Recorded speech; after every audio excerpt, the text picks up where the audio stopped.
Bienvenue dans le podcast Parlons-en, un débat sans tabou. Ici, nous abordons des sujets tous plus variés les uns que les autres dans la plus grande simplicité et dans l'honnêteté. Merci de m'avoir rejoint, installez-vous bien confortablement, c'est parti. Eh bien, bonjour à tous et bienvenue dans cet épisode numéro 9 du podcast Parlons-en, un débat sans tabou. Ce podcast que j'aime tant vous faire, maintenant vous le savez, je vous le répète à chaque début d'épisode depuis quelques temps. Aujourd'hui, un épisode que j'ai intitulé « Attente de Dieu et devoir des hommes ». Donc on va pouvoir parler de ce que Dieu attend de l'homme, plus particulièrement du croyant, et de ce que le croyant doit faire, du devoir qu'il a envers Dieu. Mais avant ça, je voudrais revenir sur l'épisode précédent. Pourquoi ? Parce qu'il y a eu quelques petites erreurs de ma part. Comme je vous l'avais dit, comme je vous le dis d'ailleurs à chaque début d'épisode, je ne suis pas exempt de faire des erreurs. Donc là, c'était le cas. Bon, c'était pas des erreurs majeures dans le sens où ça ne change pas le cours de l'histoire, ça ne change pas le message de fond. Mais bon, c'est quand même important d'être précis quand on parle de la Bible. Donc voilà, je voulais juste y revenir. Donc déjà, première petite rectification. J'ai plusieurs fois douté de quel roi était roi de Babylone à l'époque de Jérémie, à savoir Nabuchodonosor ou Nebuchadnezzar. Et bien en fait, j'ai fait quelques petites recherches et il s'avère qu'en fait on parle de la même personne. C'est juste une question de traduction.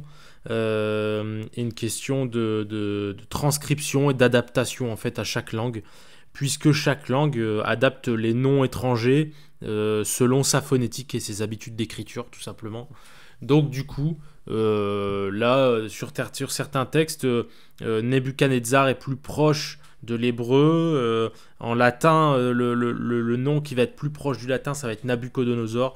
Donc c'est vraiment en fonction des traductions, en fonction de la préférence du traducteur entre guillemets. Voilà, donc ça c'est fait, au moins on sait que dans tous les cas on ne se trompe pas quand on parle de Nabuchodonosor ou de Nebuchadnezzar. Voilà pour le premier point. Et pour le deuxième point qui est un peu plus une erreur un peu plus importante quand même, c'est qu'à la fin j'ai dit à la fin du podcast j'ai dit qu'à la fin de Jérémie du coup le peuple d'Israël, enfin plus précisément de la tribu de Juda, revenait en Israël après les 70 ans de déportation.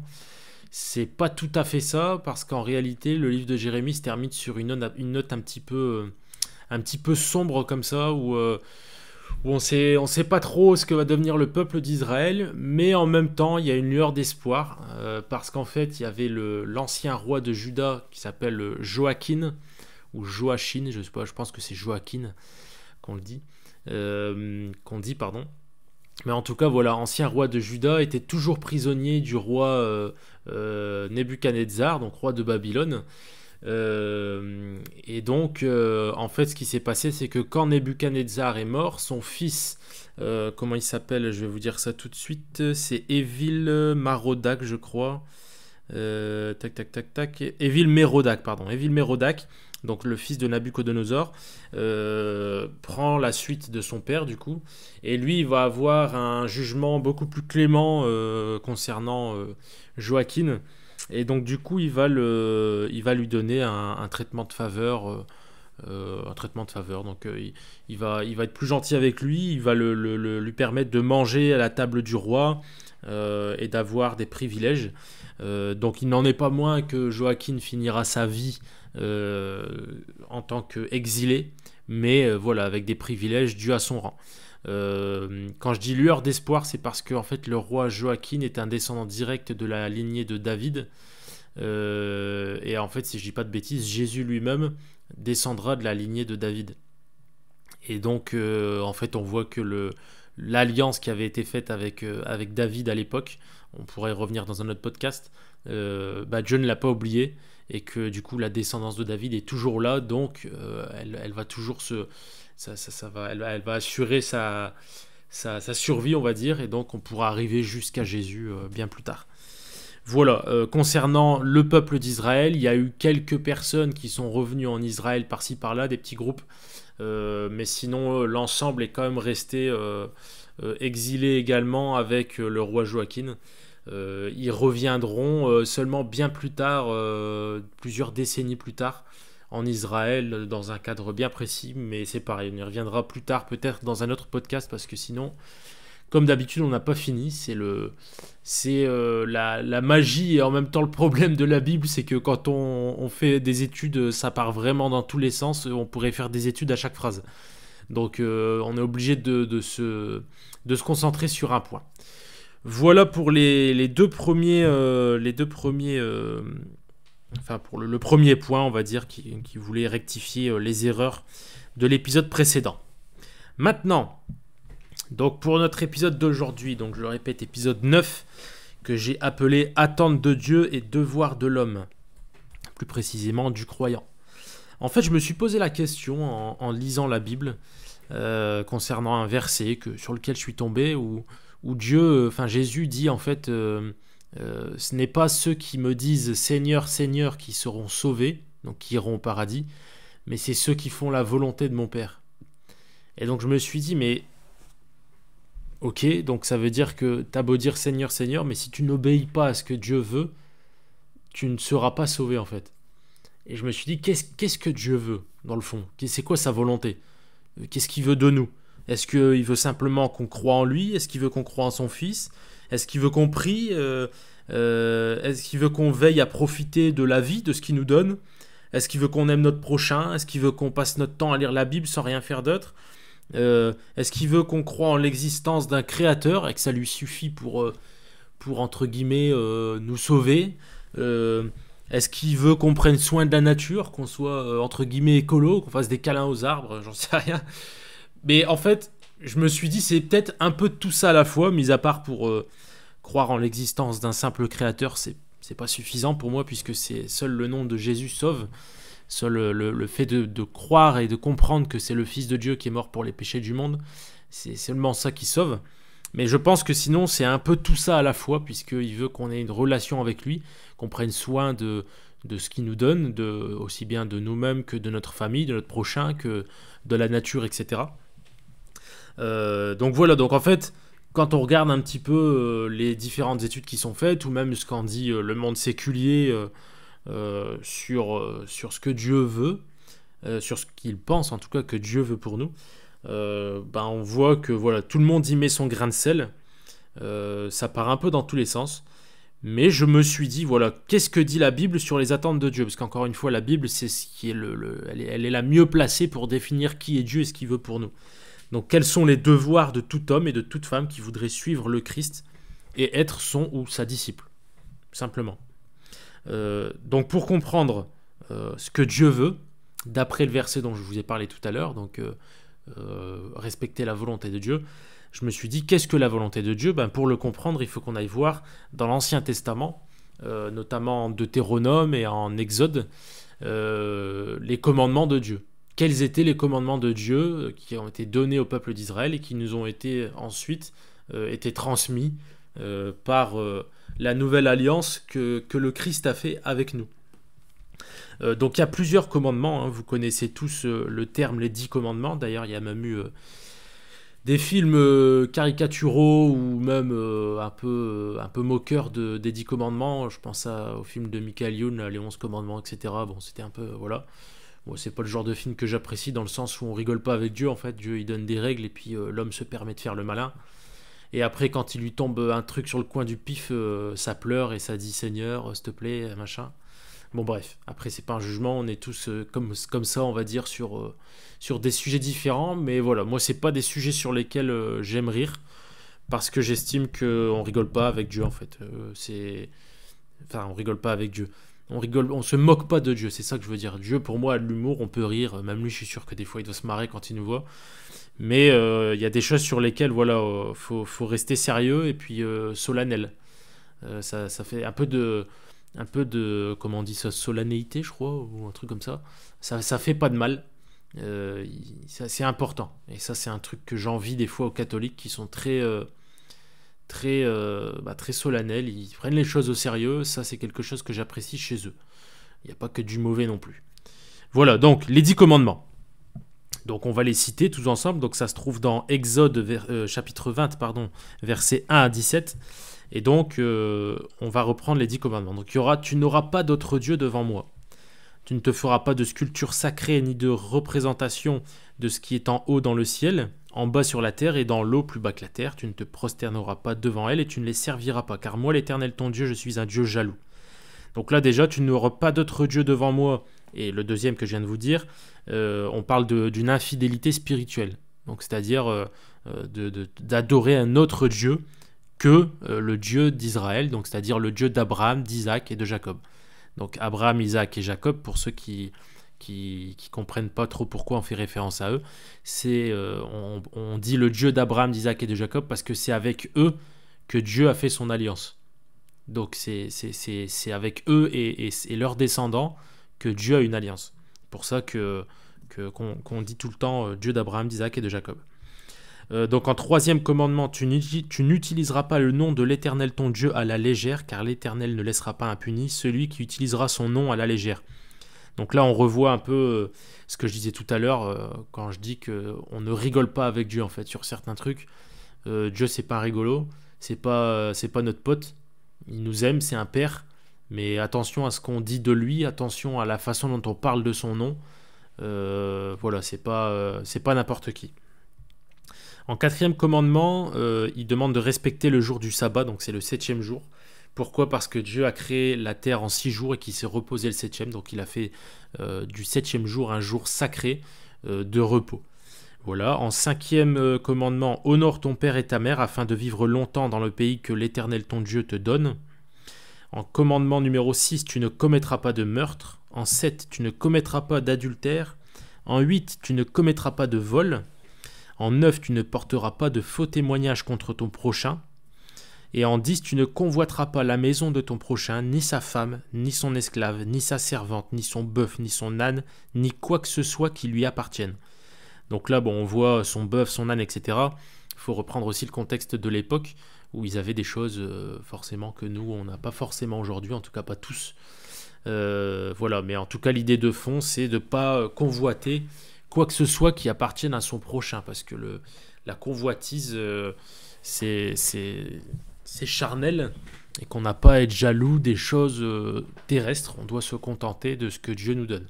Maintenant, il y a une différence entre convoiter et désirer quelque chose en se disant ah ça c'est sympa, c'est vrai que j'aimerais bien l'avoir.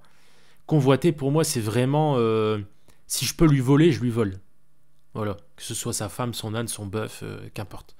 Et donc à partir du moment où c'est si je peux lui voler, je lui vole, là il y a quand même une dimension un peu de péché, c'est malsain quoi. Donc voilà pour les 10 commandements. Et donc on sait que Dieu leur avait demandé explicitement de respecter ces commandements-là. Et il leur dira d'ailleurs, on le verra plus tard, en Deutéronome, que s'ils ne les respectent pas, en gros, ils vont avoir des problèmes. Donc, pour résumer, entre guillemets, pour comprendre quelles sont les idées importantes à comprendre derrière les commandements, j'ai été voir dans l'évangile de Matthieu, parce qu'à un moment donné, en fait, il y a des personnes qui, je sais plus qui c'est, je sais plus si c'est des disciples ou des pharisiens ou qu'importe, bref, il y a en tout cas une personne qui pose la question à Dieu et qui lui dit mais quel est le commandement le plus important? Et donc Dieu il va dire les 2 commandements les plus importants sont les suivants: tu aimeras le Seigneur ton Dieu de tout ton cœur, de toute ton âme et de toute ta pensée. Et le deuxième, tu aimeras ton prochain comme toi-même. Je pense à ça d'un seul coup. Il faut savoir aussi que Jésus a dit que si quelqu'un, ou c'est Paul, je sais plus, enfin bref, la Bible dit que si quelqu'un se met, désobéit à un seul des commandements, il désobéit à l'ensemble des commandements. Et les 2 versets que Jésus donne ici, dans le contexte de la question qui lui a été posée, ça nous prouve bien que tous les commandements sont liés. Et que du coup, comme je le disais, si on n'en respecte pas un, on les respecte pas, on ne respecte pas l'ensemble. Pourquoi ? Donc déjà, si vous vous souvenez un peu les 10 commandements que je viens de vous citer au-dessus, les 2 commandements que Jésus donne ici en réponse à la question, donc je le répète, tu aimeras le Seigneur ton Dieu de tout ton cœur, de toute ton âme et de toute ta pensée, et tu aimeras ton prochain comme toi-même, il ne figure pas dans les 10 commandements qui ont été donnés à Moïse sur les tables de la loi, en Exode, dans le livre de l'Exode. Et donc, si ces 2 commandements ne sont pas issus des 10 commandements, alors comment expliquer cette réponse de Jésus ? Eh bien, en fait, parce que ces 2 commandements avaient été donnés déjà. Alors, je ne sais plus, il faut que je vérifie en vitesse si c'est avant ou après. J'ai un doute. C'est dans Deutéronome, mais je me demande si Deutéronome c'est avant ou après l'Exode. Je crois que c'est après l'Exode. J'en avais parlé hier avec ma femme, mais j'ai un petit doute. On va voir ça. Alors, tac, tac, tac, tac. Exode, Lévitique, non, Deutéronome. Ouais, donc Deutéronome, c'est après les commandements, du coup. Donc, il y a d'autres commandements qui ont été donnés après les 10 commandements, dont les 2 commandements donc, de Jésus. Donc, ces 2 commandements ont été écrits dans Deutéronome, chapitre 6, verset 5. Et ils englobent, en gros, si on veut, enfin, c'est pas si on veut, ils englobent les commandements, l'ensemble des 10 commandements de Moïse. Donc, comment dire, le premier, il englobe les commandements 1 à 4 des 10. Donc, c'est-à-dire, tu aimeras le Seigneur ton Dieu de tout ton cœur, de toute ton âme et de toute ta pensée. Ça résume les 4 premiers commandements qui ont été donnés à Moïse. Donc, c'est-à-dire, pas d'adultère spirituel. Dieu est un Dieu jaloux et il refuse qu'on adore un autre Dieu que lui. Parce que c'est lui qui prend soin de nous et c'est pas quelqu'un d'autre.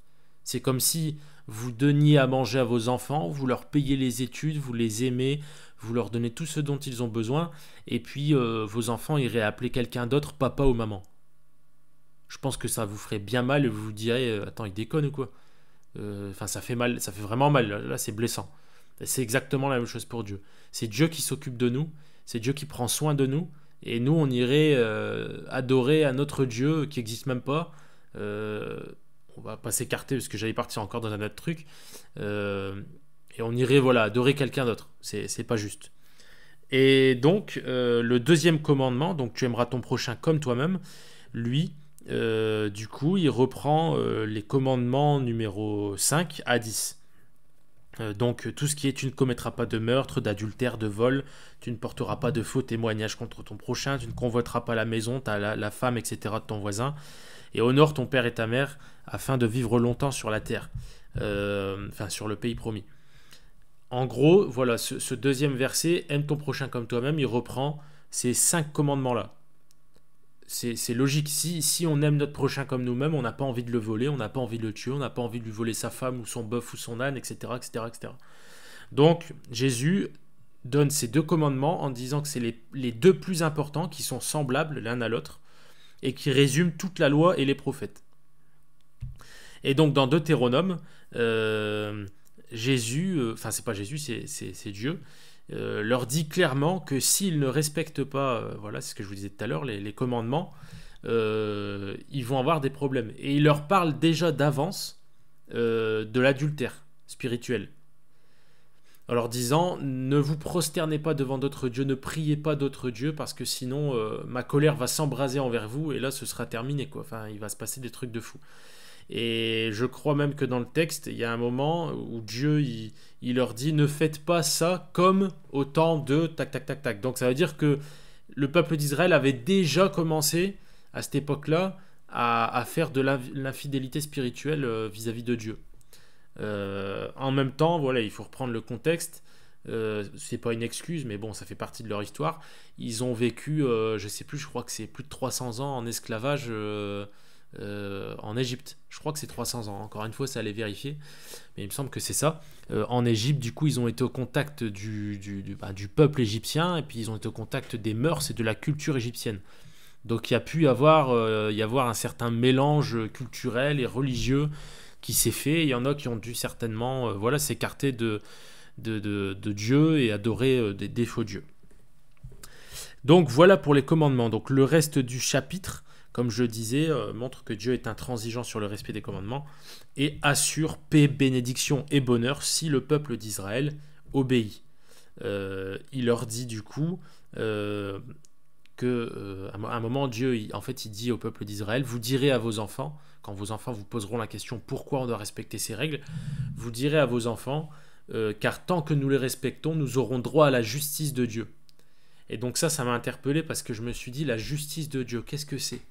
Donc la justice de Dieu, c'est le fait d'être, entre guillemets, sous la protection de Dieu, et donc à l'époque de pouvoir bénéficier de son pardon via les sacrifices d'animaux, en fait.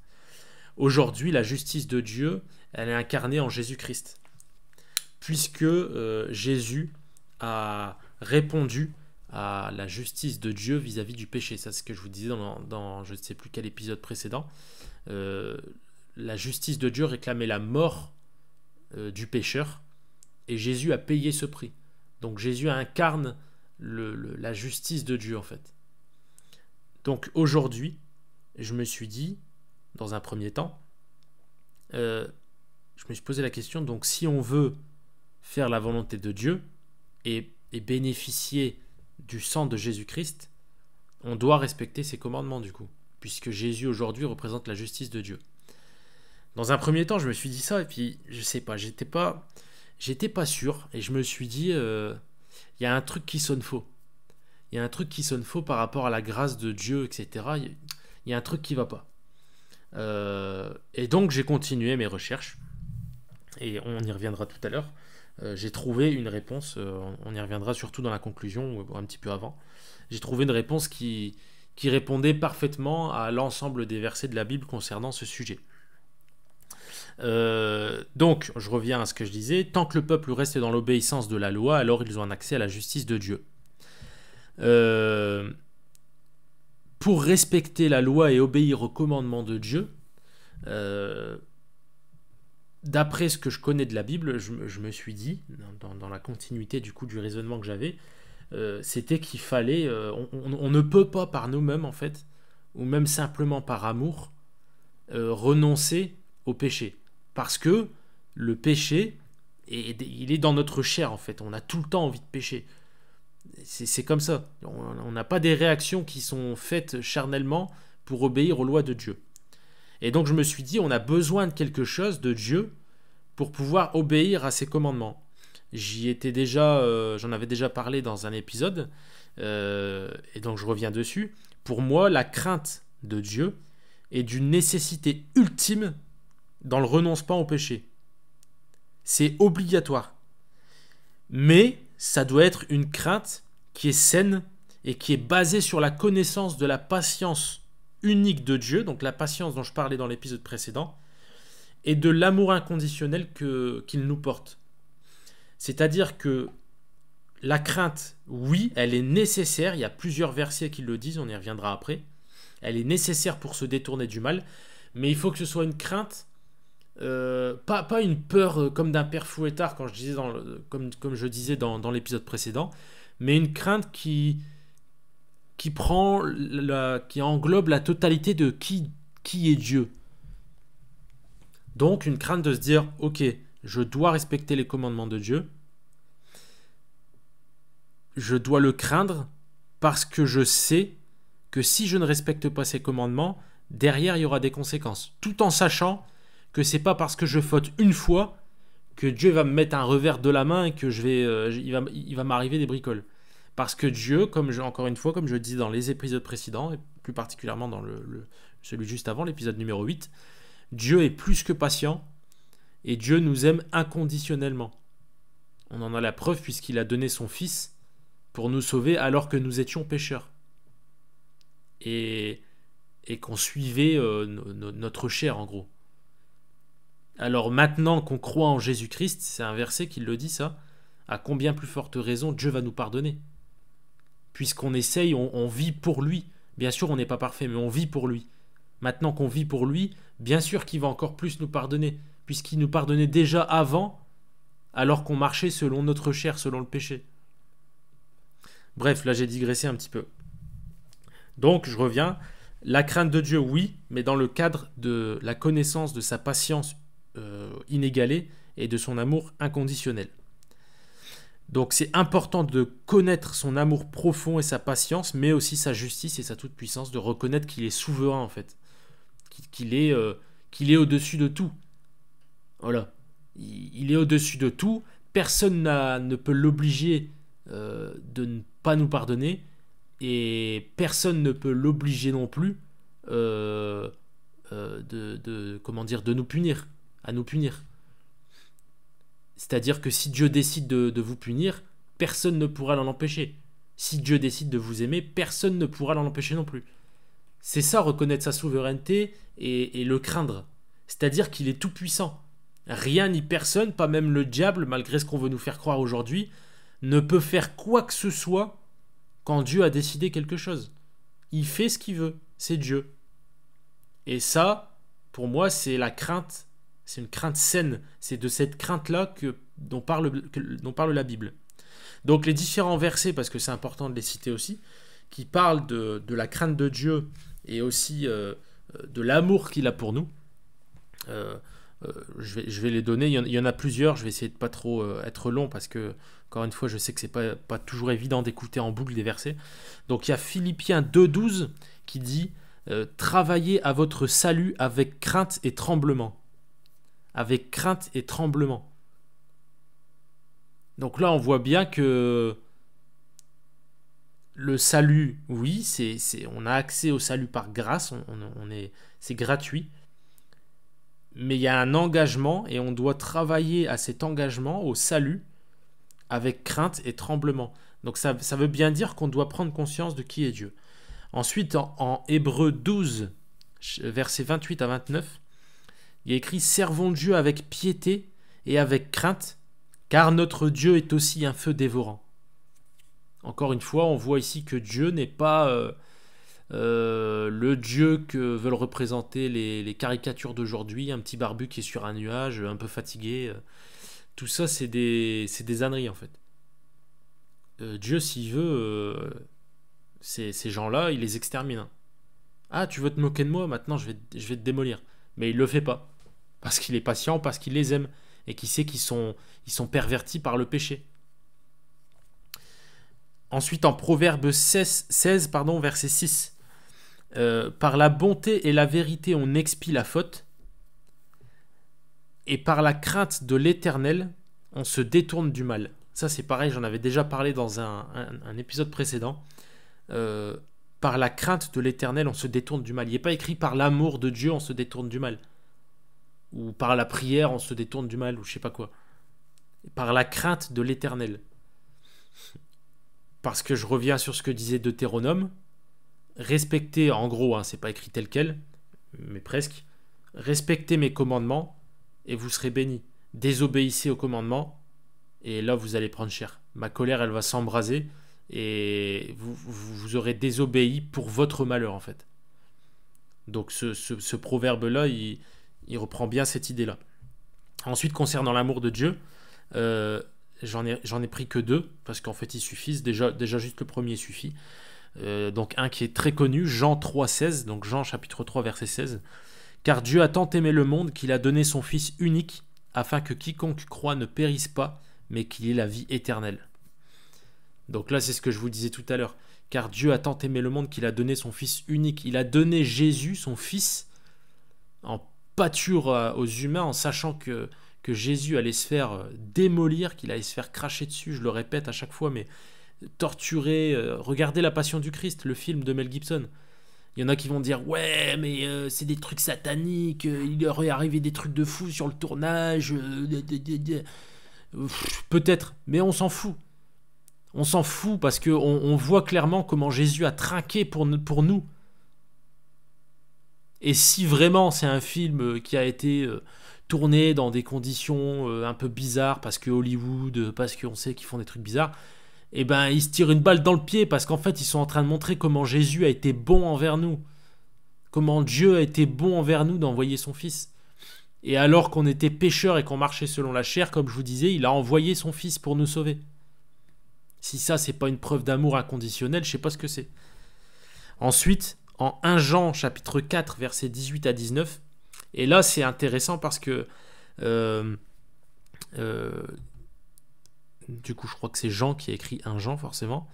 Enfin, pas forcément, ce sera à vérifier, mais je pense, je suis presque sûr. Jean, il reprend la notion de crainte et d'amour, et vous verrez que dans le verset que je vais lire, là, il remet un peu en question notre vision de la crainte. On se dit, attends, mais du coup, je dois craindre ou je dois pas craindre?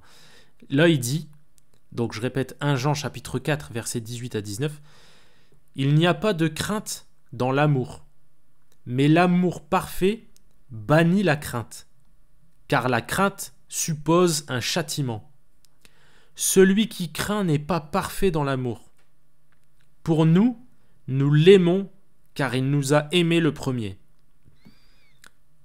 Donc là, c'est bizarre parce que Jean, il dit qu'il n'y a pas de crainte dans l'amour. Donc ça veut dire qu'il remet, entre guillemets, enfin moi la première chose que je me suis dit, c'est qu'il remet en question les versets précédents qui disent qu'on doit travailler à notre salut avec crainte et tremblement, qu'on doit obéir à Dieu, se détourner du mal par la crainte de Dieu. Et lui, il dit, il n'y a pas de crainte dans l'amour. Que celui qui craint n'est pas parfait dans l'amour. Donc en gros, les deux versets sont un peu, au premier abord, un peu contradictoires. Mais en fait, pas du tout, parce qu'il y a un autre verset, quand là, il dit la crainte suppose un châtiment, un jugement. C'est-à-dire que quand on est en Christ, il est écrit il n'y a plus de jugement, il n'y a plus de condamnation, il n'y a plus de condamnation pour ceux qui sont en Jésus-Christ. Donc pour ceux qui croient en Jésus en tant que Fils de Dieu, sauveur pour les péchés du monde. Il n'y a plus de condamnation pour ceux qui croient en Jésus. C'est-à-dire que le jugement de Dieu, il est tombé sur Jésus. Lorsque l'on croit en Jésus et en son sacrifice, en qui il est en tant que Fils de Dieu, alors Dieu considère que le jugement qui devait s'abattre sur notre péché s'est abattu sur Christ. Il voit Christ en nous. Donc le prix a été payé. Donc la condamnation de notre péché a déjà été payée. Notre dette a été payée. Et donc il est écrit qu'à la fin des temps, quand Jésus va revenir, il va séparer l'humanité en deux. Il y aura d'un côté les brebis, qui représentent ceux qui croient en Jésus et qui l'auront suivi, et qui sont donc justifiés par son sang qui a été coulé qui a coulé à la croix pour nos péchés. Et de l'autre côté, il y aura les boucs. Et c'est ceux qui représentent, ils représentent en fait les personnes qui ont refusé de croire, qui ont dit moi Jésus j'y crois pas, j'ai pas envie d'y croire, je refuse. Il est écrit que tout homme aura entendu parler de ce que Jésus a fait. Et tout homme aura fait un choix. Donc les brebis qui seront sauvées et qu'il n'y aura plus de jugement pour eux, il n'y a plus aucune condamnation pour eux. Et de l'autre côté, les boucs qui subiront le châtiment éternel, c'est-à-dire l'enfer. Parce qu'ils n'auront pas reconnu Jésus comme étant leur sauveur. Ils ont refusé de saisir la main tendue de Dieu. Et donc, quand on voit « il n'y a pas de crainte dans l'amour, mais l'amour parfait bannit la crainte », celui qui craint n'est pas parfait dans l'amour, on parle de ça. C'est-à-dire que si réellement on est en Jésus, il n'y a pas de crainte à avoir parce que la condamnation qui doit normalement tomber sur nous pour notre péché, elle est tombée sur Jésus. Et comme on est en Jésus, eh bien, c'est comme un bouclier qui nous protège de la condamnation, si vous voulez. On n'a pas besoin de craindre le jugement de Dieu. Tout ça, c'est de l'histoire ancienne. Maintenant, il y a encore un autre verset qui dit, pour aller plus loin et pour vraiment compléter, je peux parler aujourd'hui décidément, il y a un autre verset qui dit, est-ce que c'est parce qu'on est sous la grâce, donc la grâce de Jésus, l'accès gratuit au pardon de Dieu et à l'échappatoire de son châtiment du coup, est-ce que c'est parce qu'on est sous la grâce que on doit du coup faire tout n'importe quoi et arrêter de respecter les commandements? Jamais, jamais, bien au contraire. En fait, quand Jésus il dit, ce n'est pas ceux qui disent Seigneur, Seigneur qui seront sauvés, mais seulement ceux qui font la volonté de mon Père, il ne veut pas dire que c'est le fait de faire la volonté de son Père qui sauve. C'est ça qui est incroyable avec la Bible, c'est que il est écrit la lettre tue, mais l'esprit vivifie. Si on lit la Bible juste mot pour mot, quand on lit ce verset-là, on se dit, il me suffit de me forcer à obéir à Dieu, et puis ce sera passé, tu vois, ce sera bon. Mais en fait, en faisant ça, on devient des religieux. On devient des pharisiens, clairement. Dieu, les pharisiens, donc, qui étaient, pour ceux qui ne savent pas, les référents religieux de l'époque de Jésus en Israël, il les a insultés de tombeaux blanchis. Donc, c'est-à-dire, un tombeau, ça abrite la mort, mais à l'extérieur, ils étaient blanchis, ils étaient comme saints. Sauf que c'était qu'une apparence, en fait. Eh bien, si on n'a pas l'Esprit de Dieu pour nous révéler ce que Dieu veut pour nous, on est comme les pharisiens. On devient religieux, on devient des tombeaux blanchis. C'est-à-dire que là, si on prenait à la lettre le verset de Jésus, qui dit « c'est ceux qui font la volonté de mon Père », on se dirait il me suffit d'obéir au commandement et basta. Sauf qu'en fait, quand on va plus loin, on comprend que la foi en Christ, sans les œuvres qui vont avec, elle est morte. Ça, c'est un verset aussi, un autre verset qui le dit. C'est dans Jacques 2, 26 qui dit « Comme le corps sans esprit est mort, de même la foi sans les œuvres est morte. » Donc en fait, ce que Jésus est en train de dire, c'est que celui qui fait la volonté de son Père, c'est pas juste quelqu'un qui obéit au commandement, mais c'est quelqu'un qui a une véritable foi. Parce qu'une foi véritable en Christ, elle porte du fruit. Elle engendre un changement profond dans le cœur de la personne. Et c'est pour ça que Jésus dit on reconnaît un arbre à son fruit. Est-ce qu'un pommier pourrait porter un autre fruit qu'une pomme? Non. C'est pareil. Une foi authentique en Christ, elle portera du fruit qui sont l'obéissance au commandement de Dieu.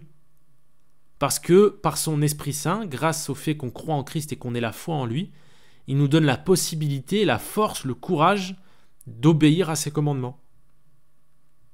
Donc je reprends. Ce n'est pas ceux qui disent Seigneur, Seigneur qui seront sauvés, mais seulement ceux qui font la volonté de mon Père. Ça veut donc dire que ceux qui font la volonté de Dieu le Père, ce sont ceux qui ont une foi authentique, parce que leur foi authentique leur donne la capacité d'obéir au commandement.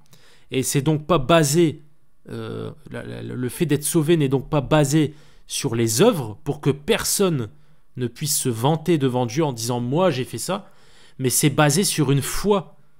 Si ta foi est authentique, alors tu auras la force d'obéir au commandement de Dieu. C'est ça que dit ce verset.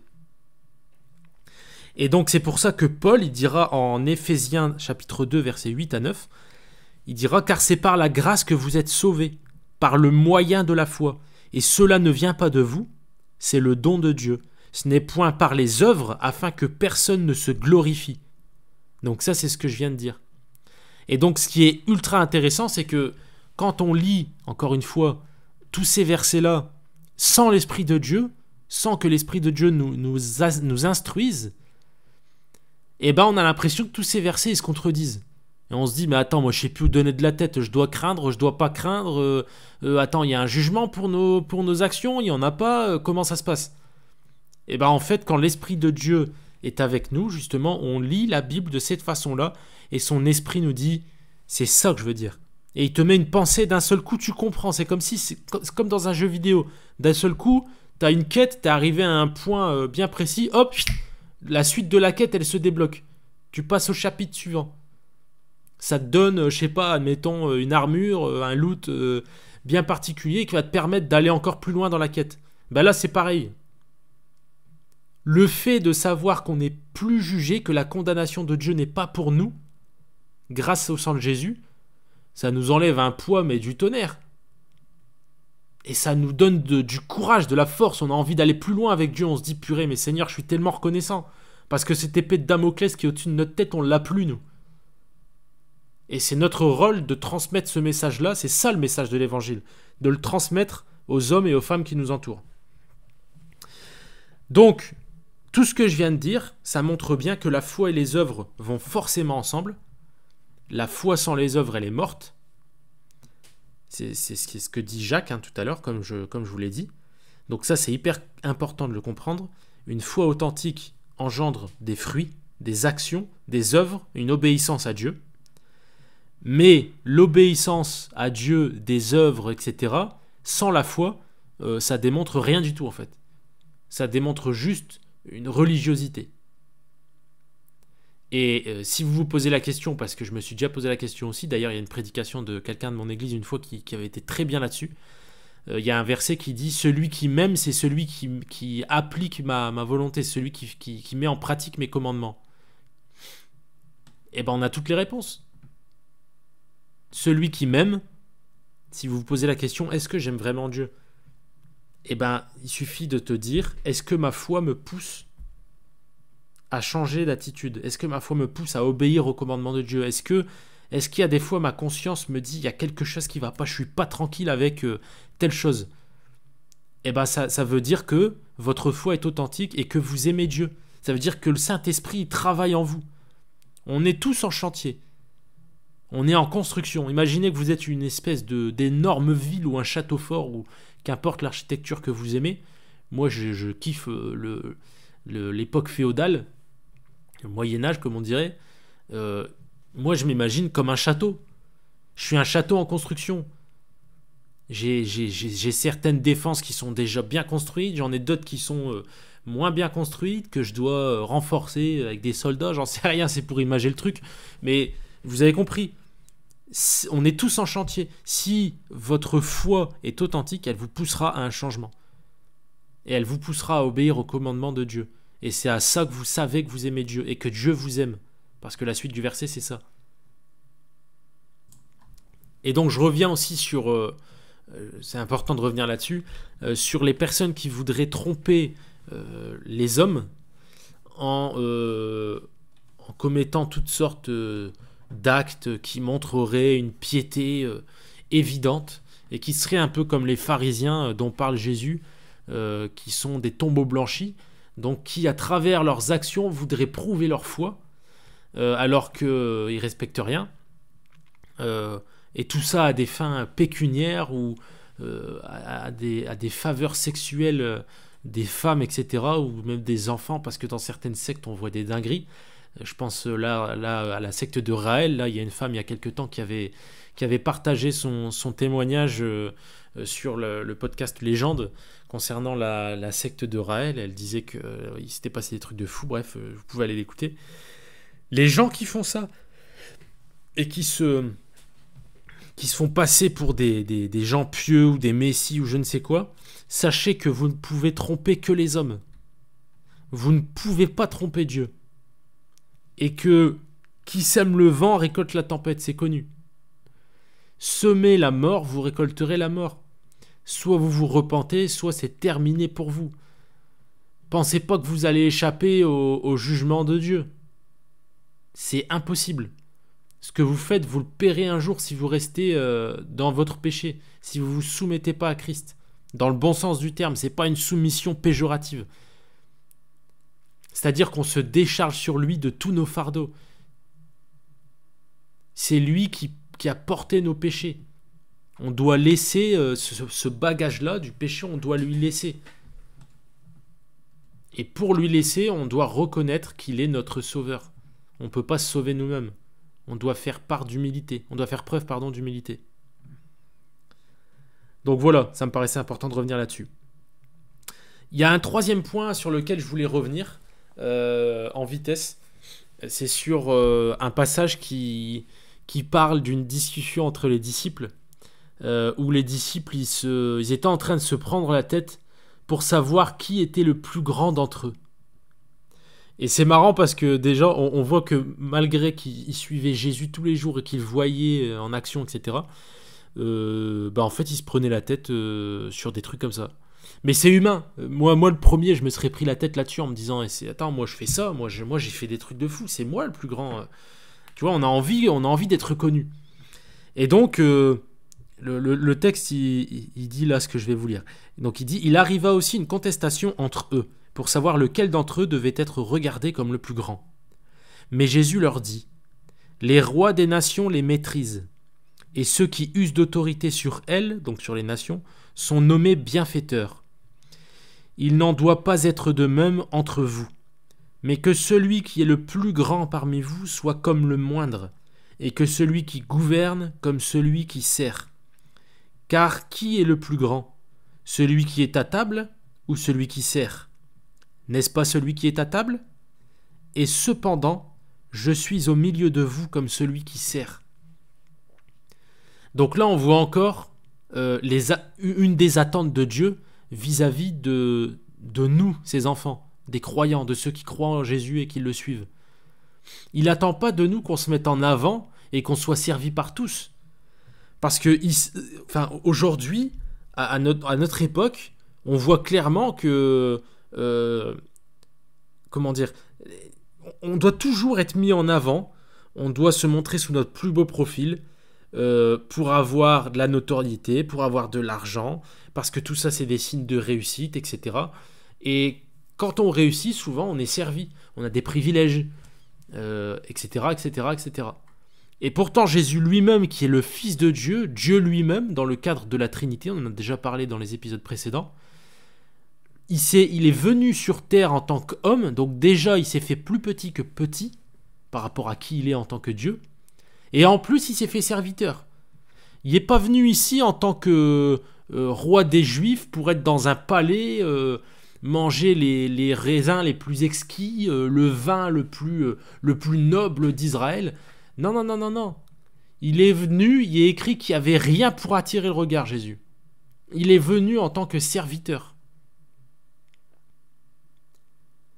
Quand on est serviteur, on met quelquefois dans des circonstances qui nous mettent pas en valeur. Et quelque part, c'est une souffrance. Et il est écrit que la puissance de Dieu s'accomplit dans la souffrance. Enfin, dans la faiblesse, pardon. La faiblesse apparaît quand on est en souffrance. On se sent faible quand on souffre.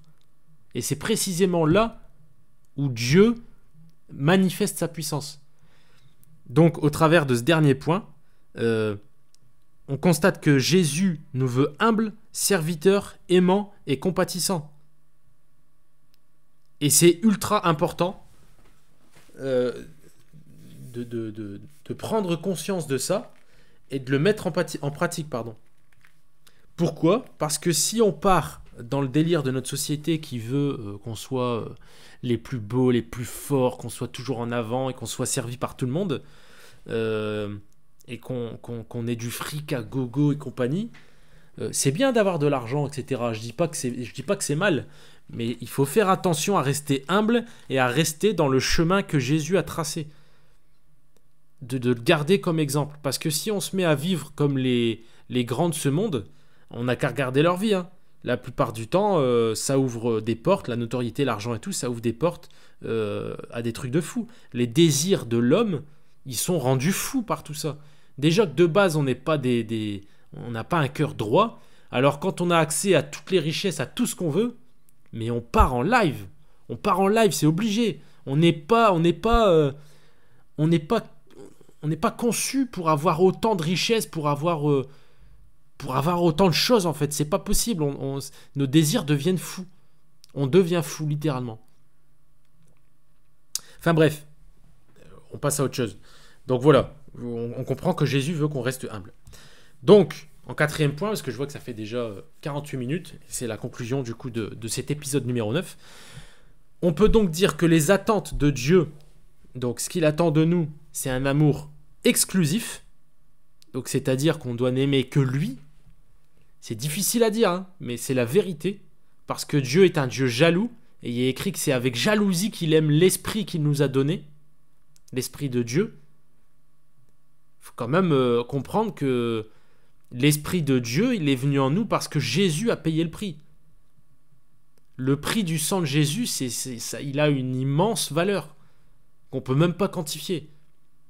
Et son esprit, qui est en nous, c'est la suite logique du sacrifice de Jésus. Et donc c'est avec jalousie qu'il aime l'esprit qui est en nous. Donc on se doit de mettre en priorité l'esprit de Dieu. Et encore une fois, je ne vous dis pas que moi je le fais tout le temps. Je suis le premier à pointer du doigt sur ce domaine-là parce que je sais que des fois je ne fais pas ce qu'il faut. Et pourtant c'est ce que Dieu demande. Un amour exclusif. Tu aimeras ton Dieu de tout ton cœur, de toute ton âme, de toute ta pensée. Ça veut bien dire ce que ça veut dire. On est fait corps, âme, esprit. On doit l'aimer comme corps, âme, esprit. Donc un amour exclusif. Et la deuxième attente de Dieu, il n'y en a pas beaucoup en vrai. C'est l'amour du prochain. On doit aider les veuves, les orphelins, les pauvres. On doit être compatissant, comme Dieu est compatissant avec nous. Je sais que c'est pas toujours évident. Moi, le premier, encore une fois, il y a des gens qui me gonflent, notamment dans mon boulot. Quand je vois des gens qui sont au chômage, ils ont une maison éclatée. Des enfants dans des maisons, il y a de la moisissure sur les murs, il y a de la bouffe partout dans l'évier, de la vaisselle partout. Ça pue l'humidité, il y a des chats, ça pisse partout, ça sent mauvais. Les enfants, ils sont là, ils toussent, ils sont malades parce qu'ils sont dans des maisons humides. Au milieu de ça, t'as une Play 5 flambante neuve. Ce genre de personne, ça me rend fou, moi. Ça me rend fou. Je vous ai déjà dit, je suis ambulancier. J'en peux plus de ces gens-là. Je n'en peux plus. Et pourtant, Jésus me demande de les aimer. Et ça ne veut pas dire de ne pas leur dire la vérité. On doit dire la vérité dans l'amour. C'est-à-dire que dans ma chair, j'ai envie de les frapper, j'ai envie de les insulter, j'ai envie de les secouer. Vraiment. Mais, dans la nouvelle nature que Dieu m'a donnée, je dois être capable de leur dire, ce que tu fais là, c'est mal. Regarde l'état de tes enfants, regarde l'état de ta maison. Est-ce que tu penses que c'est bien de vivre sur le dos des milliers de citoyens qui travaillent tous les jours, 5 jours par semaine, des fois plus? Tout ça pourquoi? Pour avoir des aides qui sont prises du contribuable français, et avec, t'acheter n'importe quoi, t'achètes même pas des fournitures scolaires à tes enfants. On doit être capable de leur dire des choses comme ça à ces gens-là. Donc là, je digresse un peu. Mais c'est pour donner l'exemple. Voilà, moi, c'est ce genre de personnes-là, ils me gonflent. Mais Dieu me demande de les aimer. Et les aimer, ça veut dire aussi leur dire la vérité. Les accompagner. Pour qu'ils changent. Il y a certains changements qui s'opèrent uniquement quand on partage l'évangile. Quand on partage l'amour de Dieu pour tous, y compris pour ces gens-là. Donc, aimer son prochain, l'amour du prochain, ça en fait partie. C'est dur, mais ça en fait partie. Donc voilà pour les 2 attentes de Dieu. Et les devoirs du croyant, donc aimer Dieu de tout notre être. En fait, les devoirs du croyant répondent aux attentes de Dieu, forcément. Donc corps, âme, esprit, comme je disais. Aimer son prochain comme soi-même, je ne vais pas vous répéter ce que je viens de dire. Et avoir une foi authentique afin de porter du fruit. Là, on revient aux œuvres et à la foi. La foi authentique engendrera du fruit et une obéissance à la loi de Dieu, des œuvres concrètes pour Dieu. Et pas l'inverse. C'est pas les œuvres qui donnent une foi, mais c'est la foi qui donne les œuvres. Voilà. Bah écoutez, j'ai kiffé parce que là, j'ai réussi à être quand même concis. J'avais beaucoup d'informations à donner. Hier, j'avais la tête comme un pot de fer. C'était un truc de fou. Les enfants, ils faisaient du bruit, ça me prenait la tête parce que j'avais tout ça en tête. C'était un trop plein d'informations. C'était infernal. Mais j'ai réussi, je suis content. J'ai été concis, j'ai été à l'essentiel, je pense. Et je pense que j'ai été plutôt clair. Donc voilà, je remercie le Seigneur parce que j'avais prié pour ça. C'était pas évident de mettre de l'ordre dans toutes ces pensées. Voilà, j'espère que cet épisode numéro 9 vous aura plu. Et pour l'épisode numéro 10, petite surprise, ce sera un hors-série avec un invité et une petite vidéo. Donc du coup, je vous annonce que ce sera certainement pas la semaine prochaine. D'habitude, je fais un épisode par semaine. Là, il va falloir un peu plus de temps pour préparer tout ça. Donc dans les prochaines semaines, je balancerai le 10e épisode pour fêter le 10e épisode. Pour vous, c'est pas beaucoup. Pour moi, c'est déjà une étape. 10 épisodes, c'est beau. Purée, il y a quelques mois, je commençais le premier. J'étais pas à l'aise quand je parlais, etc. Et puis là, voilà, je m'y suis fait. Et je suis content de mener à bien, d'aller, de concrétiser petit à petit ce rêve, mais ce projet, quoi. C'est quelque chose qui me tenait à cœur. Et voilà, je suis super content de pouvoir le partager avec vous, même si j'ai pas des centaines de vues. J'en ai 20 par-ci, 40 par-là, et ainsi de suite. Donc c'est cool, moi ça me va. Je vous encourage vivement à commenter, s'il vous plaît. Ça me ferait vraiment, vraiment plaisir. Toujours, je vérifie les commentaires, je me dis il y aura peut-être un commentaire, et non, il n'y en a pas malheureusement. Même si c'est pour pas dire grand-chose, juste j'ai kiffé, merci, tu m'as appris des trucs, ou juste même pour dire écoute, je suis intéressé par un sujet, est-ce que tu pourrais travailler ce sujet-là et en faire un épisode, etc. Je kifferais franchement avoir un échange avec les personnes qui écoutent, ça me ferait vraiment plaisir. Donc, s'il vous plaît, commentez. Si le podcast vous plaît, abonnez-vous. Ça me ferait vraiment plaisir aussi. Ça m'encouragerait à continuer. Et puis voilà, je pense que j'ai tout dit. Je vous souhaite une bonne journée, une bonne soirée ou une bonne nuit en fonction de l'heure à laquelle vous écoutez ce podcast. Et je vous dis à la prochaine pour l'épisode numéro 10. Allez, ciao! Merci d'avoir écouté ce podcast. Si vous voulez m'aider à créer davantage de contenu, n'hésitez pas à liker, à partager ou à commenter. Les liens Spotify et YouTube sont dans la description.